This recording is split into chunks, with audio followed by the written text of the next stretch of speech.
దావీదు మోసం చేశాడు, నరహత్య చేశాడు, ఇంకా వ్యభిచారం కూడా చేశాడు. అయినా దేవుని హృదయానుసారుడని ఎలా పిలువబడ్డాడో చూద్దాం. దావీదు గొర్రెలు కాసుకునే ఒక వ్యక్తి రాజుగా మారాడు.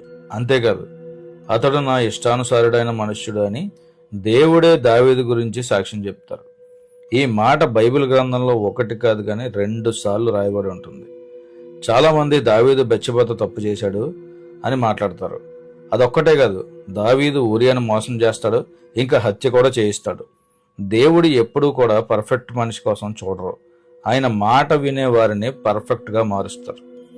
అక్కడ దావీదును చూస్తే ఎప్పుడైతే నాతాను ప్రవక్త వచ్చి తప్పు చేశావని చెప్పగానే వెంటనే పశ్చాత్తాపడి క్షమించమని అడుగుతాడు.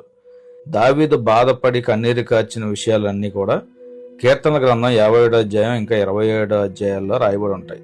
చాలా మందిలాగా హృదయాన్ని కఠినపరుచుకోకుండా దేవుని సన్నిధిలో ఏడ్చాడు, ప్రార్థన చేశాడు, ఒప్పుకున్నాడు. కాబట్టే ఈ రోజుకి కూడా దావీదును దేవుని హృదయానుసారుడు అనే ప్రజలు గుర్తుంచుకున్నారు. ప్రతిరోజు బైబిల్ చదవండి, దేవుని హృదయాన్ని తెలుసుకోండి.